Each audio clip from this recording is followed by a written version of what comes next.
Hi, I'm Cameron Evans, and welcome to this episode of Engineered, where we're going to talk about lubricants. I've had a really lucky career in that I've been able to do most of the jobs out there in the racing and performance industry you could, from getting to race cars and motorcycles, as a magazine editor for a long time, and through being a magazine editor, I got to know Tim Kerrigan, the president of Redline Oil, went to work for him, and ended up running the company. And my road here at Redline's been pretty fun and pretty interesting because I've gotten to learn more about engineering on a lot of different levels. It's actually possible to make stuff at the very highest end without compromise. Hopefully we're going to dispel a few more myths about things like what motor oil is made of, what types of gear oils are out there, what friction modifiers are, what slipperiness really does for you, and whether or not fuel additives really work.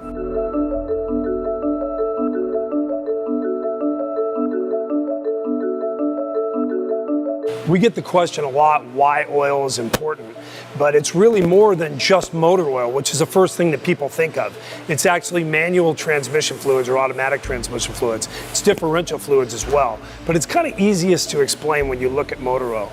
Number one, cooling. That you may think of your radiator, that's the job to cool stuff off, but really the motor oil does almost as much of the job. When you think of trapping contaminants, oil over 10,000 miles, it's there to trap contaminants for that entire time while it's cooling the vehicle off.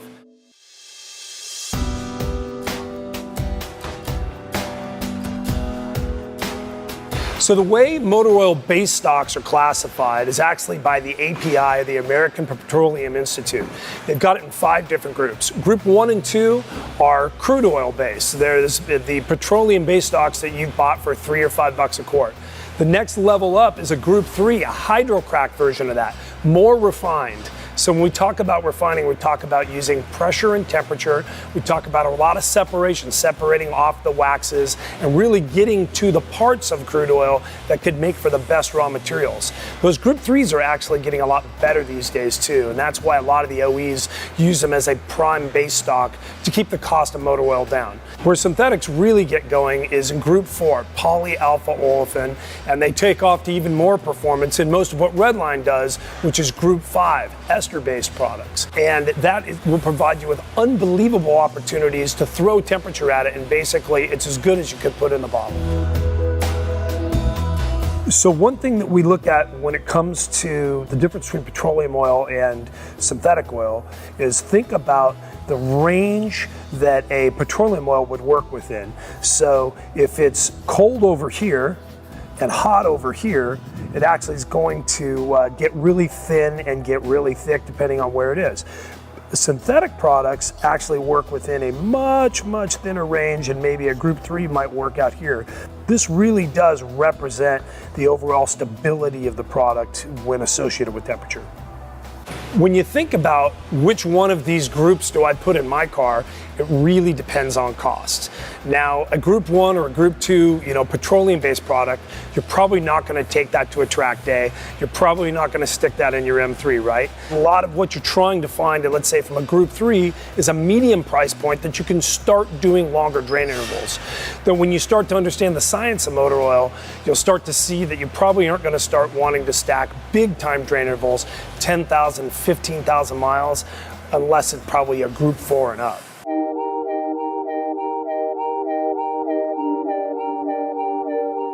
People have a lot of questions about the actual naming culture of the motor oil weights. 5W30, what does the 5 mean? What does the 30 mean? The 5 is the winter weight. So basically that's the viscosity of the oil when you start your car. The 30 would be the operating temperature. So you may be asking, what's a 030, what's a 530, and what's a 1030? The 030 is what you're looking for in Minnesota. So if it's 30 below out, that oil will stay thin enough to be able to safely start your car. If you live in Florida, you don't necessarily need that. A 1030 that doesn't need to get that thin in cold weather because it's not cold outside, that's the proper weight for you. That 30 would be the same whether you're in Minnesota, whether you're in pretty moderate temperatures, or you're down in the heat of Florida. So remember that a 30 weight viscosity has the same centistokes. At 100 Celsius, it's got the same thickness no matter whether you had a 530, a 030, or a 1030. Where I run into this a lot is guys at track day cars where they're trying to figure out what oil to run. At that point, it doesn't matter because they're probably not going to operate the car at anything less than, let's say, 45 or 50 degrees Fahrenheit. So the oil's not going to know the difference. When it's running around the racetrack, it's going to know that it's a 30 weight. When you start running better motor oils, for example, if you've got something that's a PAO or an ester compared to, let's say, a Group 1 or a Group 2, a lot of times that factory oil weight, the 5W30 that might have been recommended for that car, will actually go to a track day and not have a problem. We have a lot of Redline customers that are putting 40 weight in their car when they could have stayed at 30 weight. Now, how do they tell that the oil's too thick? It's usually with the oil temperature. If you've got a vehicle that's got an oil temperature gauge, if you've got any ability with that acquisition, you may see that it takes a long time to build oil temp, and then once it's got oil temp, it won't get rid of it. The case of this is the 10W60s we see that are running a lot of M3s. It takes forever for them to get to 200 Fahrenheit, and then once they start building oil temp, they're at 270, 280, 290. That's when we recommend to a lot of our customers to move away from a 60 weight down to a 50 weight. Some of them even go as far down as a 40 weight. Something you want to consider when you start making decisions to change your viscosity is, do I have variable valve timing? Do I have camshafts that move? So take BMWs, for example. They've got a Vanos system that runs on oil pressure that we've never seen a Vanos system in a lot of these popular cars like in the E36s and the E46s that would run on less than a 40 weight on a track day. So just remember that the oil that's protecting a lot of different things and performing a lot of different functions, you can't go real light if you're having to make sure that Vanos is continue to work. So when you start thinking about oil temperature, that basically the trash can starts to come off of motor oil at about, let's say, 200 degrees Fahrenheit. And as we're operating this oil, we want to get this up to, let's say, 212 degrees Fahrenheit. As we get much further than that, the oil is going to get thinner. But at least if we got past 200, it's got the trash lid off the oil, right? We can now start trapping contaminants. This is a very safe zone to operate in. As you get up to, let's say, 240 degrees, this is actually an okay place to run as well, but just realize that your 30 weight is no longer a 30 weight anymore. Your 30 weight's got a little less viscosity than it did because that 212 degrees or 100C is where the zone we're actually trying to operate motor oil. That's where 30 weight is the viscosity of a 30 weight at that design temperature.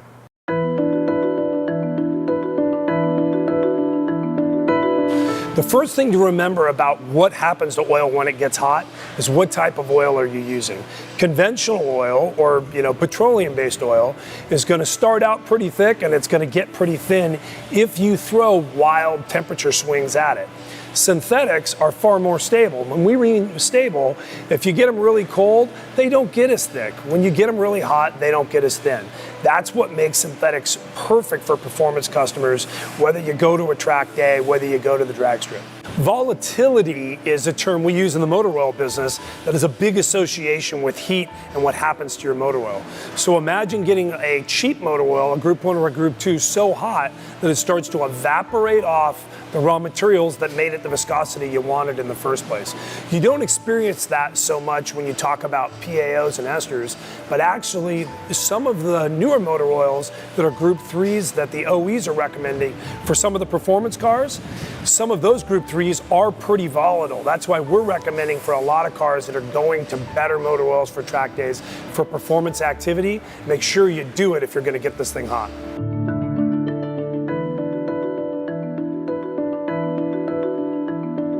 On the topic of friction modifiers, remember that these are additives that make motor oil more slick, not less slick.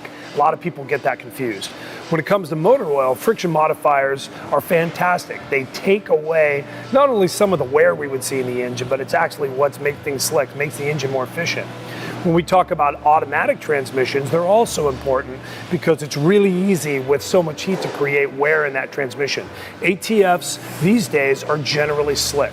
What's also slick are GL5 gear oils, the gear oils that are designated for the differential in your vehicle. There, we're trying to take care of limited slip differentials where we're trying to split the torque between the left and right wheels. What'll happen is if the gear oil is not slick enough, you'll get chatter within those discs. Remember that if you have like a Torsen limited slip differential, one of these mechanical types, it actually doesn't operate on friction, it's mechanical.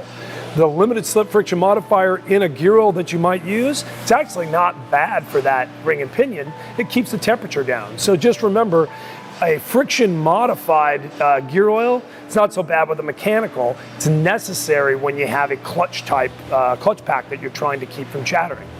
Where we don't want to find any type of slipperiness, or at least limited slipperiness, is in the manual transmission.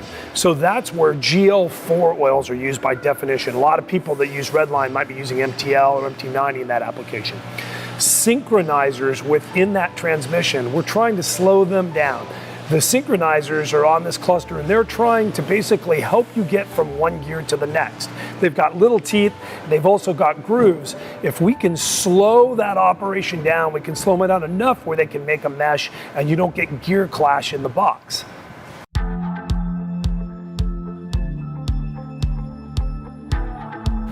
So when we look at the topic of high mileage motors, the first thing you want to ask is, I see high mileage motor oil on the market, does that work? Yeah, it actually does work, but it really depends on the application you're trying to use it in. If it's a daily driver that's got 200,000 miles and it's leaving a bunch of oil in the driveway, then those type of motor oils actually promote seal swell, so you can take up a few gaps and leave a few less drips behind. They actually do what's intended. Now, if you had a high mileage motor and you were trying to do a track car, you bought an old car that you're trying to go run Chump or Lemons with, that's not where you use high mileage motor oils. That's a case, like we spoke about earlier, where you'd want to take, if it was suited for a 40 weight, you might move to a 50 weight. So remember that the types of applications you're dealing with depend on whether you'd use a high mileage type motor oil or you'd use the regular synthetics or something that you're trying to run and go up one viscosity. Now, we deal with a lot of old race cars, Chump cars and stuff like that around here. A lot of guys that work here in Redline and people we work with race these cars a lot. We get BMWs with 190,000 miles on them, we go race them. What's the first thing we do? We get the cheapest conventional oil we can and we start flushing these engines. The only safe way to do it. We'll run them for a half hour at different types of load and actually push a lot of the contaminants into the motor oil. I've actually done as many as 4 oil changes within a couple of hours, turning the motor oil black, turning the motor oil black. And we're trying to pull some of that stuff out. But what might happen is we pull some of that sludge out of the engine, it might start leaking. Because think about it, a lot of sludge that was built up in that engine might have been sealing up a bad gasket that we didn't even know about. Same thing goes in differentials. You switch to good synthetics, you might sweep away where a little bit of sludge or buildup was, and it might expose an old cork or paper gasket. So remember, don't blame synthetics for leaking. Back in the day, yeah, there were problems. There was ester products that maybe weren't properly matched to just a bit of PAO to promote that natural seal swell.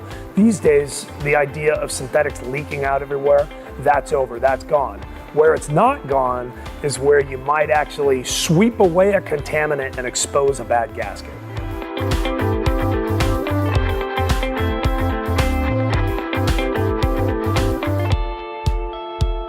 There's some snake oil out there and there's actually some fuel additives that work really well. One thing that I know doesn't work very well is octane booster, but we'll get to that in a second. So when you think about it, solvent-based fuel additives, they really probably don't have much detergency in them. You're not going to see a big result.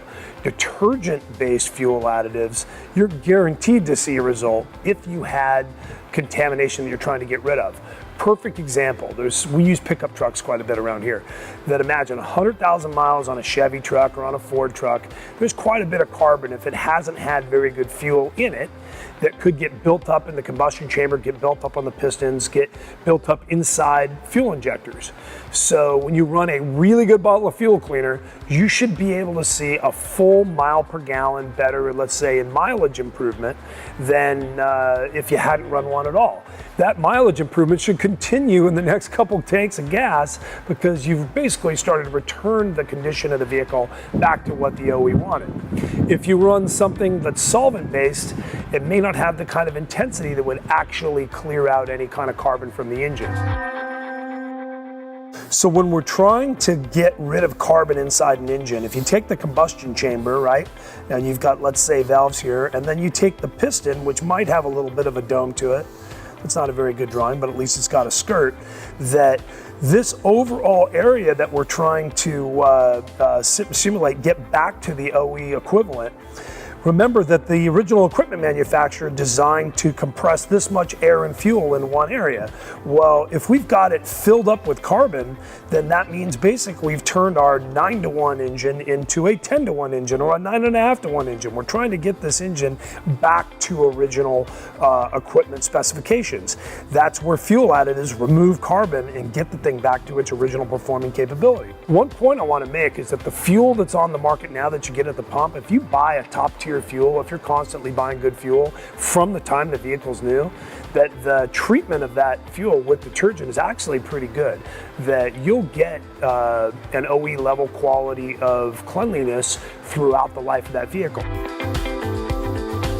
The best recommendation that we make around here is that if you use a fuel additive, check it on the odometer, check what the mileage is.